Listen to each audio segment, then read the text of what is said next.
আপনাকে আমি কতবার বললাম যে আমার 5টা উপদেশ মনে রাখবেন। আমি আব্দুর রাজ্জাক বিন ইউসুফ আপনার জন্য জাতিকে 5টা উপদেশ দিয়ে গেলাম। এক, আপনার জীবনের সবচেয়ে জরুরি কাজ কোনটা? এর চেয়ে জরুরি কাজ পৃথিবীতে নেই, সেটা হলো সালাত, নামাজ। মনে রাখতে হবে আপনাকে। পৃথিবীবাসী, আমি আব্দুর রাজ্জাক বিন ইউসুফ আপনাদের দ্বীনি ভাই হিসাবে মহিলা পুরুষ সকলকে বলে যাচ্ছি, মানুষের জীবনের সবচেয়ে জরুরি কাজ পৃথিবীতে কাজ হিসাবে, কর্ম হিসাবে এর চেয়ে জরুরি কাজ পৃথিবীতে নাই। সেটা কি? সালাত। জীবনের সাথে কোনোদিন আপোষ করিয়েন না। একে শক্ত হাতে দমন করবেন। টাইম হলে আদায় করতে হবে। যত কোনো দিন 5 মিনিটের জন্য এর সাথে আপোষ করবেন না। এর চেয়ে জরুরি কাজ পৃথিবীতে নেই। 2, দ্বিতীয় পৃথিবীতে জরুরি কাজ হালাল রুজি। আপনাকে আমি ব্যাংকে লোন নিয়ে ব্যবসা করতে বলিনি, কোনোদিন বলিনি। চকলেট দিয়ে ব্যবসা করতে বলেছি, তাহলে লোন নেওয়া লাগবে না। চকলেট দিয়ে যদি আমি ব্যবসা করি তো লোন নেওয়া লাগবে না। লোন এত খারাপ, লোন এত খারাপ, লোন এত খারাপ যে লোন যেন আমি না করি, এই জন্য আল্লাহর নবী দিন রাত পরিত্রাণ চাইতেন। সালাম ফিরার পূর্বে এমন কোনোদিন জীবনে একটা দিন ঘটেনি যে এই দোয়া বলেননি। দোয়ার শেষ বাক্যটা হচ্ছে আল্লাহুম্মা ইন্নী আউযু বিকা মিনাল মাগসামি ওয়াল মাগরাম। তোমার কাছে বাঁচতে চাই বড় পাপ হতে, তোমার কাছে বাঁচতে চাই ঋণ কর্জ হতে, তোমার কাছে বাঁচতে চাই বড় পাপ হতে, তোমার কাছে বাঁচতে চাই ঋণ কর্জ হতে, তোমার কাছে বাঁচতে চাই বড় পাপ হতে, তোমার কাছে বাঁচতে চাই ঋণ কর্জ হতে। এই বাক্যটা না বলে তিনি কোনোদিন সালাম ফিরেননি। এ কথা আয়েশা রাদিয়াল্লাহু তাআলা আনহা বলেন, হাদিস বুখারী মুসলিম। আর আপনি ব্যাংকে চাকরি করেন, এটাই খারাপ। আবার আপনি 30 লাখ টাকা লোন নিয়ে বাড়ি করলেন, ছেলে মেয়ের জন্য রেখে চলে গেলেন, আর জাহান্নামার যা মরার সাথে সাথে আপনাকে কবরে পুঁতাতে লাগলো। আপনি একটু কিছুই বুঝলেন, হুঁচলার মতো দিন কাটাচ্ছেন। জাপানে ওদের ভাষাতে যে বুদ্ধি দিয়ে কাজ করে না, বলে হুঁচলা, মোটা বুদ্ধি। একটু বিবেচনা করতে হবে না? এমনি তো বোকামির পরিচয় দিয়ে ব্যাংকে চাকরি করতে গেছেন। এমন কোনো ব্যাংকিং ব্যবস্থা নেই, এমন কোন ব্যাংক নেই যেখানে চাকরি যায়।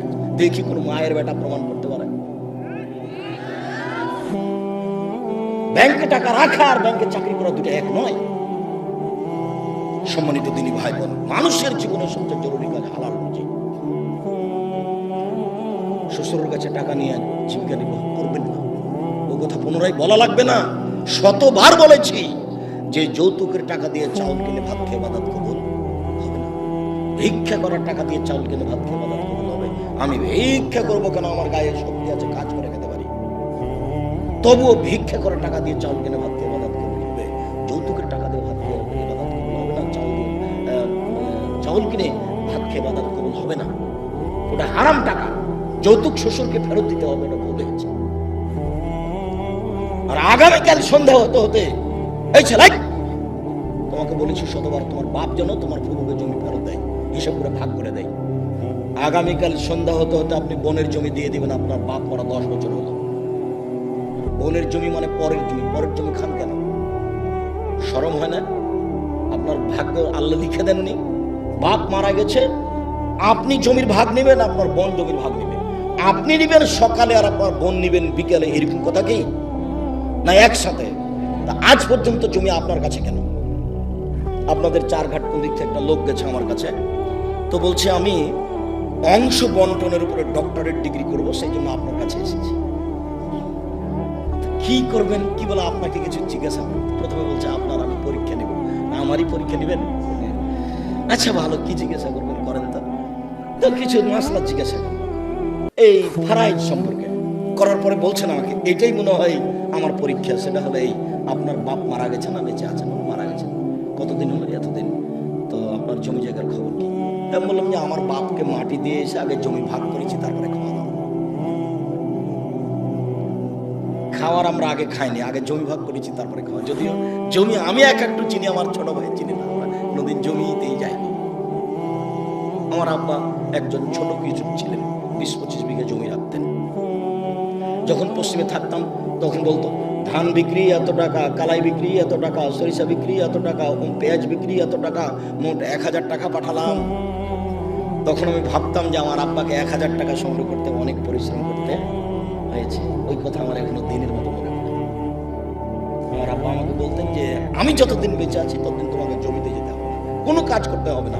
যদি কাজ করে খেতে হয় তাহলে আমার মরার পরে আমার এই বাপের আমার এই বাক্যটা আমি বলতে পারি না যে তোমরা যদি কাজ করে খাওয়াই লাগে তা আমার পরে খাইবে। আমি যতদিন আছি তোমরা ততদিন এই জমি জায়গাতে চাই। শুকরিয়া, জাযাকুমুল্লাহ খাইর। যেটা বলছিলাম হালাল রুজি, 3 কোরআন তেলাওয়াত, 24 ঘন্টায় একবার কোরআন মাজিদ তেলাওয়াত করবেনই, করতেই হবে, নাহলে কোরআন বিপক্ষে চলে যাবে। বেশি না পড়লো কি বলেছি সূরা ইখলাস 3 বার পড়েন, একবার কোরআন মাজিদ পড়ার সময় নাকি হয়। কেন পড়েন? আজকে বলেন তো যে আমি পড়েছি, বলেন এই ছেলে তুমি লাভ দিয়ে বলো যে আমি পড়েছি, হিসাব হয় না। কেন পড়তে পারেন না? কেন পড়তে পারেন না? কি আছে সমস্যা যে পড়তে পারেন না? কেন পড়বেন না? সূরা ইখলাসটা আপনি 3 বার কেন পড়বেন না? নিজেকে মানুষ মনে করেন না? নিজেকে গরু ছাগল মনে করেন? বুঝে না ওরা চক্ষু, বুঝে না ওরা অন্তর আছে বুঝে না, দেখে না ওরা চক্ষু আছে দেখে না, শোনে না ওরা কান আছে শোনে না। উলাইকা কাল আনাম, তারা পশু প্রাণীর মতো, তারা গরু ছাগলের মতো, তারা কুকুর শ্রীগেলের মতো, ভালো হওয়া যার বরং তার চেয়ে খারাপ। নিজেকে গরু ছাগল মনে করেন, পশু প্রাণী মনে করেন। কেন আপনি পড়েননি কোরআন মাজিদ? আজকে অন্তত সূরা ইখলাসটা কেন পড়েননি? এটা হলো 4 নম্বর। 1 সালাত, 2 রুজি, 3 কোরআন তেলাওয়াত, 4 দুইজন যেখানে বসে আছে সেখানে বসবেন না। ওখানে বসে ওরা একজনের বদনাম করছিল, আপনি গিয়ে যদি বলেন হ্যাঁ ঠিক বলেছিস আসলেও খারাপ, এখন কি হবে? তাহাজ্জুদ সারা জীবনে যা পড়েছেন ওইটা যদি এক পাল্লায় দেওয়া হয়, আর ঠিক বলেছিস আসলেও খারাপ এই বাক্য যদি এক পাল্লাতে দেওয়া হয়, পুরো জীবনের তাহাজ্জুদ হারিয়ে যাবে। আপনি বুঝতে পারেন ল্যাংটা মেয়েকে দেখছি আর গল্প জমাচ্ছি, এটা কত বড় খারাপ।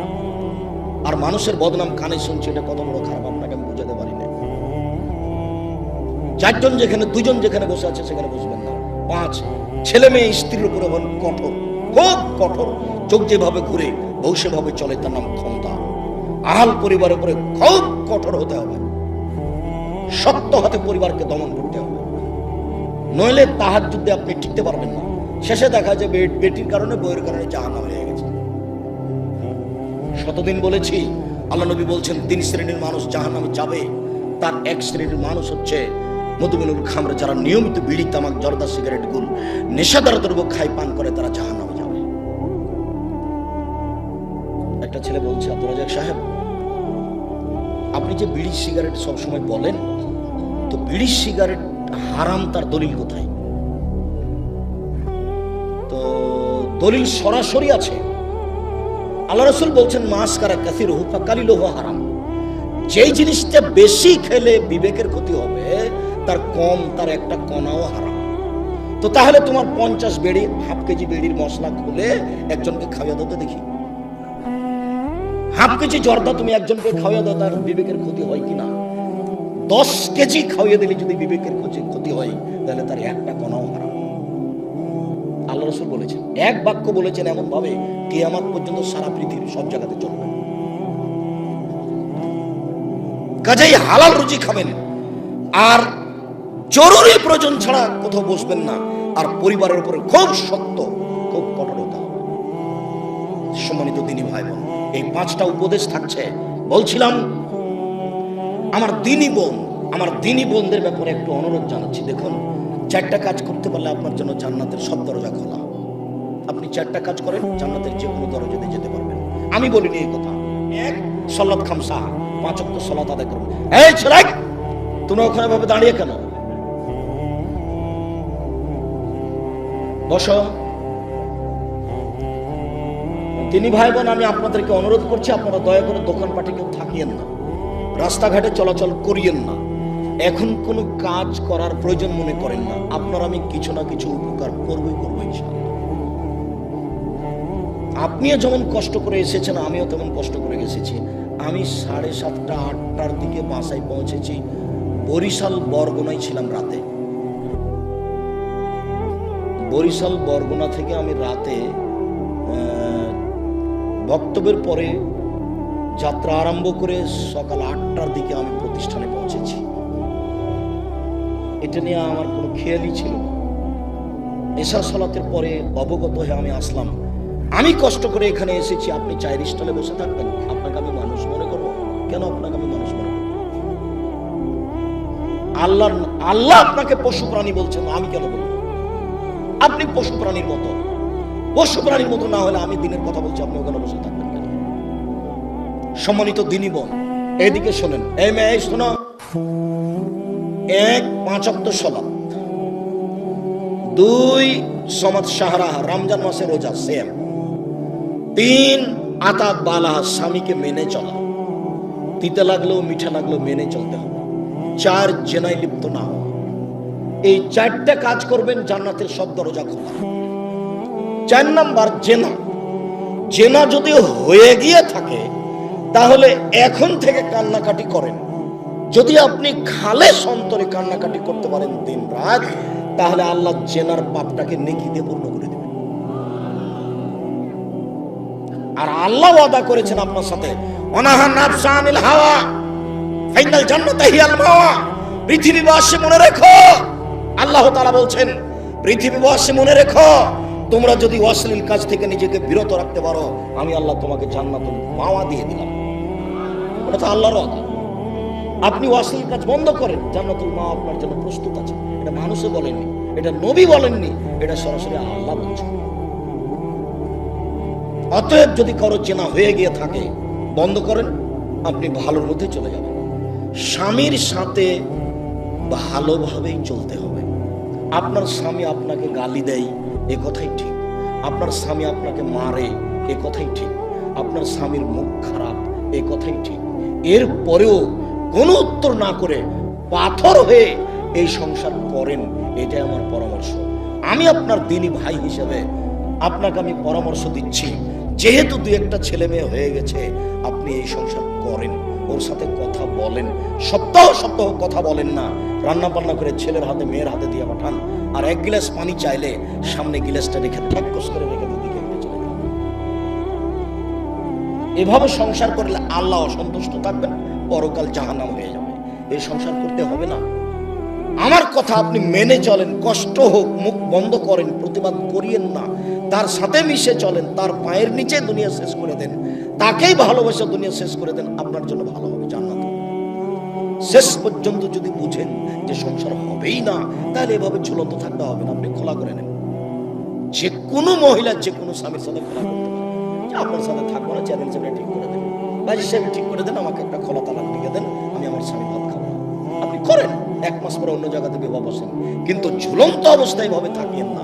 মাস মাস বছর বছর স্বামীর সাথে কথা বলবেন না, এটি ঠিক। কষ্ট করে, গালি সহ্য করে, মায়ের সহ্য করে আপনি চুপচাপ থেকে সংসার মেনে নেন, আপনার জন্য ভালো হবে। যদি শেষ পর্যন্ত বুঝেন যে হবেই না, তাহলে 7 দিন পার করতে হবে না, সংসার বাদ দেন।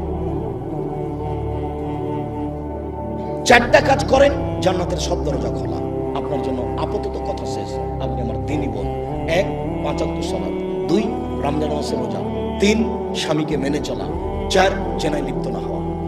জেনা যদি ঘটেই থাকে তাহলে মরা পর্যন্ত কান্নাকাটি করেন, যা পাপ হয়েছে সেটা আল্লাহ নেকিতে পূর্ণ করে দেবেন ইনশাআল্লাহ।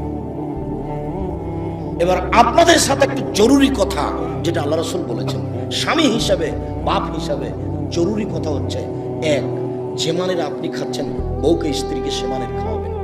2 যেমানের কাপড় আপনি পরছেন, বউকে স্ত্রীকে সেমানের পরাবেন।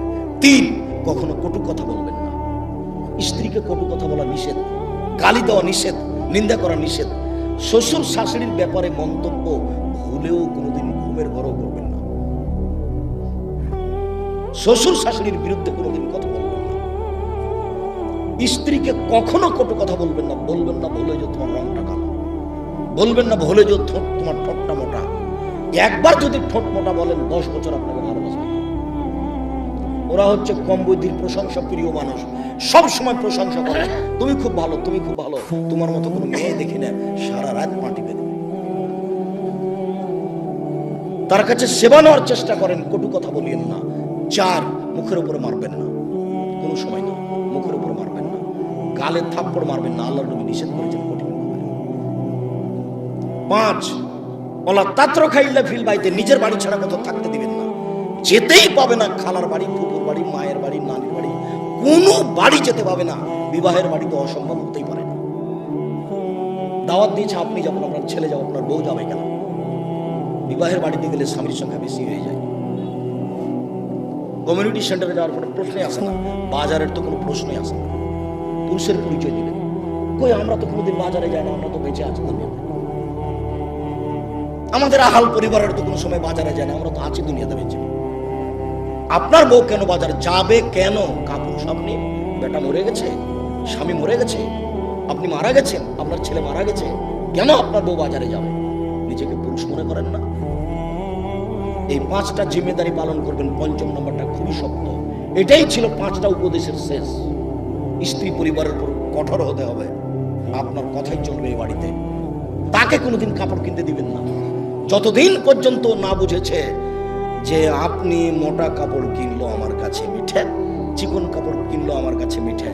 যতক্ষণ পর্যন্ত আপনার স্ত্রী এটা না বুঝেছে ততক্ষণ পর্যন্ত সংসারে শান্তি আসবে না।